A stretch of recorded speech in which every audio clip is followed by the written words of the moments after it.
Hello, my name is Benjamin Hart. I'm an American attorney and the Managing Director of Integrity Legal here in Bangkok, Thailand. As the title of this video suggests, we're discussing U.S. visa waivers. Now, what are we talking about here? First off, there's sort of a disambiguation that needs to be done here. People oftentimes conflate the waiver with what's called an I-601 waiver. I-601 waivers deal with folks who have some sort of ground of inadmissibility in their case. So they've applied, for example, for a K-1 visa, they've applied for an immigrant spouse visa, like a CR-1 or an IR-1 visa, and they've been denied due to possible prior criminal activity, maybe a possible prior overstay.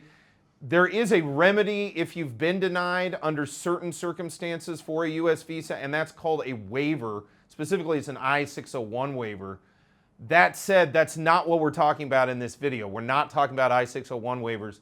We're talking about the U.S. Visa Waiver Program. And what this is, it's the program that allows certain nationalities to enter the United States without the need to obtain a visa before traveling to the United States. So if you, for example, have a British passport and you want to do a 2-week vacation to the United States, generally speaking, you don't need to go ahead and get a tourist visa. You can just travel to the USA. Now, since the Bush administration, we've had to deal with what some refer to as the backdoor visa, which is ESTA, the Electronic System for Travel Authorization, which is an online portal that one has to fill out even in the visa waiver program in order to enter the United States even without a visa.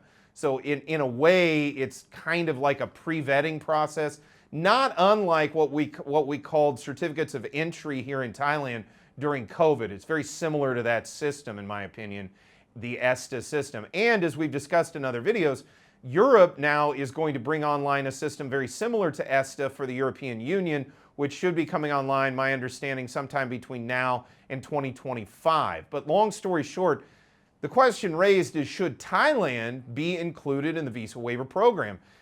You know, honestly, as somebody who's a big believer in the Thai-American alliance and someone who's an American by birth, who's traveled to Thailand, became a Thai citizen, I think it would overall be a good thing. Now, I do know there are folks out there that worry about so-called Robin Hoods that would utilize the visa waiver program to travel to the USA in order to live there.